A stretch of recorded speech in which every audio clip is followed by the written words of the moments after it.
Hello കൂട്ടുകാരെ, ഞങ്ങളുടെ നാട്ടിൽ പൂരം വന്നുട്ടാ. പൂരം വന്നാൽ അറിയാമല്ലോ, ഞങ്ങൾക്ക് ചെലവിൻ്റെ ഘോഷയാത്രയാണ്.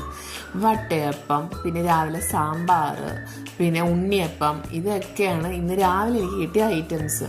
വളരെ ഹാപ്പി. രാവിലത്തെ ബ്രേക്ക്ഫാസ്റ്റ് വേണ്ട, ഉച്ചയിലേക്ക് ലഞ്ചിന് കറി വേണ്ട. വൈകുന്നേരം ആയപ്പോൾ ക്ഷണം ഉണ്ടായി കേട്ടോ. ഞാൻ പഠിപ്പിക്കുന്ന കുട്ടിയുടെ അമ്മയുടെ വീട്ടിലേക്ക് ഞങ്ങൾ ക്ഷണം ഉണ്ടായി. വീട്ടിലേക്ക് പോയ സമയത്ത് അവിടെ ഗസ്റ്റ് രാവിലെ തൊട്ട് വന്നുകൊണ്ടിരിക്കുകയായിരുന്നു. വൈകിട്ട് ഞാൻ പോയപ്പോൾ ഞാൻ മാത്രമേ ഉണ്ടായിരുന്നുള്ളൂ ഗസ്റ്റായിട്ട്. ബാക്കി എല്ലാവരുടെ റിലേറ്റീവ്സും കാര്യങ്ങളൊക്കെ ആയിരുന്നു. കുറച്ചു നേരം കുട്ടികളൊക്കെ ആയിട്ട് കത്തി അടിച്ചതിന് ശേഷം ഞങ്ങൾ നേരെ അമ്പലത്തിലേക്ക് പോയി. ഞങ്ങൾ എല്ലാവരും കൂടിയിട്ട് അമ്പലത്തിലേക്ക് പോയി. ഞാൻ പൂരം പോയിട്ടുണ്ടെന്നുണ്ടെങ്കിലും ഇത്രയും 10-26 ആനകളുമായിട്ടുള്ള ഈ പൂരം ഞാൻ ഫസ്റ്റ് ടൈം കാണാണ് കേട്ടോ. നമ്മൾ പൂരത്തിന് പോവുക, ജസ്റ്റ് അവിടെ പോയിട്ട് 2 ഫുഡ് എന്തെങ്കിലും കഴിക്കുക, ഐസ്ക്രീം കഴിക്കുക, പോരുക, അത് മാത്രമായിരുന്നു. ഇത്രയും ആനകളെ ഒരുമിച്ചു, പിന്നെ ഇത്രയും നല്ല ചെണ്ടമേളം, എന്താ ഞാൻ പറയാം, എന്തൊരു വൈബായിരുന്നു എന്നറിയോ. ഇത്രയും ജനലക്ഷങ്ങൾ ഞാൻ ആദ്യമായിട്ടാണ് കാണുന്നത്.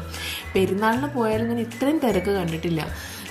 നമ്മുടെ അമ്പല മൈതാനത്തിൽ ഇത്രയും സ്പേസ് ഉണ്ടായിട്ടും ഫുള്ള് കവിഞ്ഞിരിക്കുകയായിരുന്നു. പിന്നെ വെടിക്കെട്ടിനെ കുറിച്ചാണെങ്കിൽ വർണ്ണശബളമായ വെടിക്കെട്ട് ഭയങ്കരമായിട്ട് ഇഷ്ടമായി.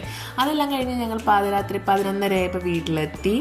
കുറച്ച് കാര്യങ്ങളൊക്കെ പറഞ്ഞു, പിന്നെ ഭക്ഷണം കഴിച്ചു. ഇതാട്ടോ ഞാൻ പഠിപ്പിക്കുന്ന കുട്ടിയുടെ അമ്മ. ട്യൂഷൻ കുട്ടിയുടെ അമ്മ എന്നതിലുപരി ഇത് എൻ്റെ ഫ്രണ്ടും കൂടിയാണ് കേട്ടോ. എൻ്റെ ചേട്ടൻ്റെ ക്ലാസ്മേറ്റാണ്, എൻ്റെ ഫ്രണ്ടും കൂടിയാണ്. അപ്പോൾ ഇന്നത്തെ സ്പെഷ്യൽ ഫുഡ് എന്ന് പറയുന്നത് ചോറ്, ചിക്കൻ കറി അല്ല, ചിക്കൻ റോസ്റ്റാണ്, ക്യാബേജ് തോരൻ, മാങ്ങാക്കറി, മീൻ കറി, നല്ല സൂപ്പർ ഫുഡായിരുന്നു കേട്ടോ. അവിടുന്ന് ഫുഡും കഴിച്ച് നേരെ വീട്ടിലേക്ക് പോയി. പിന്നെ ഈ ഗിഫ്റ്റ് എൻ്റെ ട്യൂഷൻ കുട്ടി പൂരത്തിന് സ്പെഷ്യലായിട്ട് എനിക്ക് തന്നതാണ് കേട്ടോ. ഇന്നിക്ക് ഇത്രയേ ഉള്ളൂ. അപ്പോൾ വീണ്ടും കാണാം. ബൈ.